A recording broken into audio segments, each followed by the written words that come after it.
people who have been in scouting for a lifetime. Sure. That's nice. So, you mentioned working at the PAL Center, yes. Yes, we have Norristown has a new police athletic league building that is now, I should know it, but it's a little over 5 years old. Yeah. And the building was a renovated armory.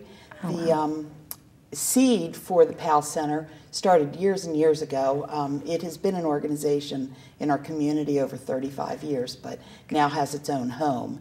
And there's a lot of programs that run there. Sure. We have basketball and boxing, taekwondo, wrestling, track, lacrosse, and then there are education programs as well, which I'm involved with.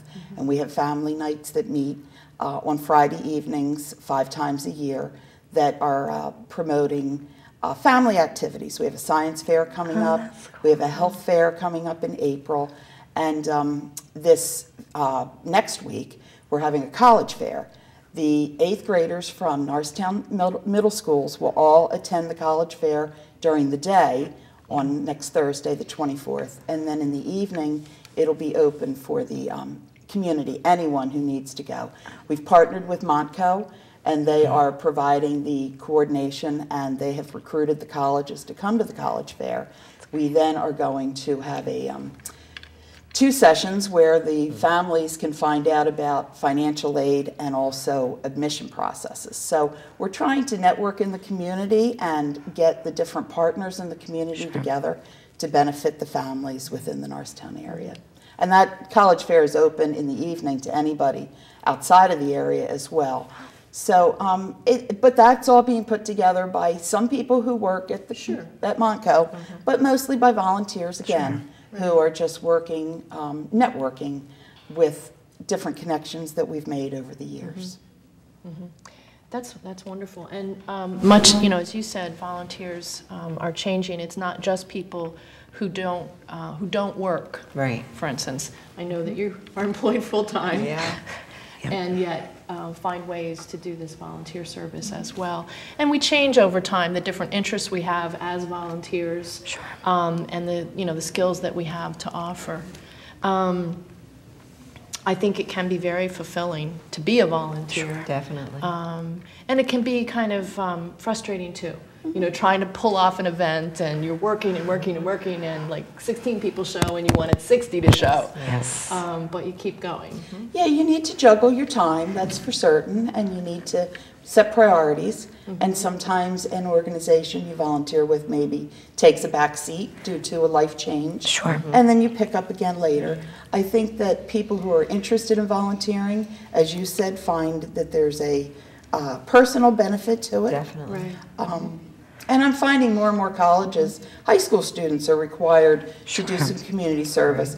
Colleges are really pushing forward, and I'm hoping that that changes the volunteer climate as years to come, as our younger generation grows older and realize the benefit of volunteering. I think also that employers are looking at volunteers activities just like colleges look at extracurricular activities for high school students or middle school students.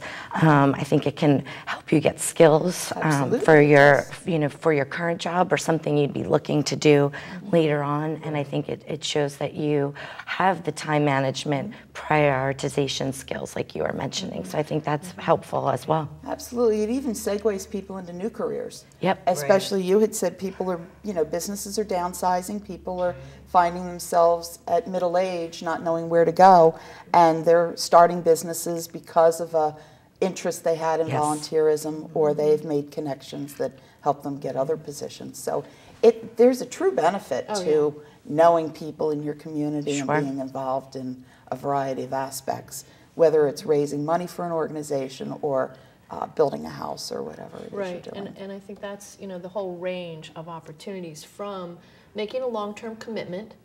I will show up every week to be with these children and do these activities, and we're working towards some end. Or I will show up once, and I will do whatever I can in that 3 hours or 6 hours or whatever. And there's that whole range in between of opportunities. Sure, and that's what people have to understand, that We do have many different opportunities. They don't have to feel boxed into something. Sure. If they can only come once a month, or they just want something here and there and not on a regular basis, such as if you need help at these events that you're having, you can just call people to help with that particular event, and we can provide it. It's very, very flexible. Volunteering can be made to fit into anyone's schedule, no matter what amount of time they wish to give.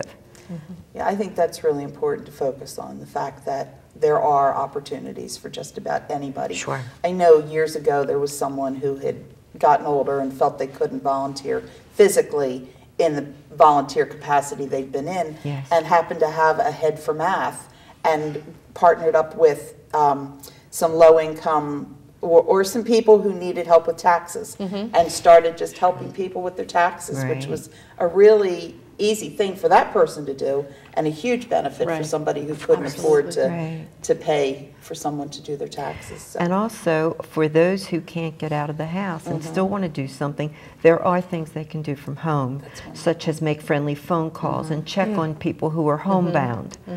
Keep in touch with them, just make sure they're okay.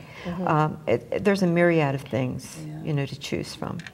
I think all of you, while you've been volunteers and or work for organizations that utilize volunteers, you've also done some coordination of volunteers.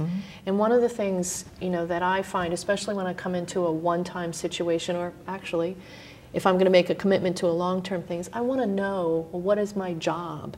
And so maybe tell us a little bit about how people can, if they're looking for volunteers, maybe be clear about what they want.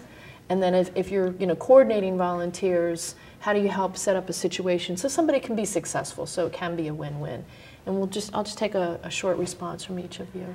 Well, I think for us, we do a job description when we're looking for a particular volunteer, or if they're showing up that day. It's something that you can, usually we have them typed out so that you can actually kind of keep it with you, what we're looking for. And we also try to tell you how what you're doing is going to benefit that event, or so you kind of realize your impact from the start. Okay. So that's two things that we do. Right. We also have job descriptions, and all our stations that we supply with volunteers get these job description forms. They must return them to me. And of course, I go out to the stations and I meet with them personally, and I see the environment where our people are going to be. And then I personally interview the volunteers and I make the match. Right. And I make sure that everyone's on the same page. Wonderful. So if somebody hasn't volunteered before, they really can have an experience where they'll feel confident and competent about their work. I know a lot of the volunteer work you've done, you've been a mentor to other volunteers, kind of done the side-by-side kind of work. Yeah, and I think it's the same thing. I know with Girl Scouts we have a job description, because whether you're leading a troop or running a cookie sale, you have some specific responsibilities, and in those cases there's money involved. So you do have to have a criminal background check and a child abuse clearance for working with young girls. And so those things are very important, and they do take a few days and weeks to get through. Sure. So sometimes someone who wants to volunteer one day, that's fine. There is someone already through those clearances who is there to supervise them. Good. But as a long-term volunteer, someone who's looking long-range, Right. you do need to make sure you have the clearances because of the finances and, Right. and Definitely. the fact that you're working with children. Yeah. Well, I'd like to thank all of you very much for coming in and talking this morning, and hopefully I know our community is stronger as a result of people like you and you and your organizations and the work that's being conducted that just could not be done without volunteer power. So thank you all very much. Thank you. Thank you. Thank you. Welcome back. We're going to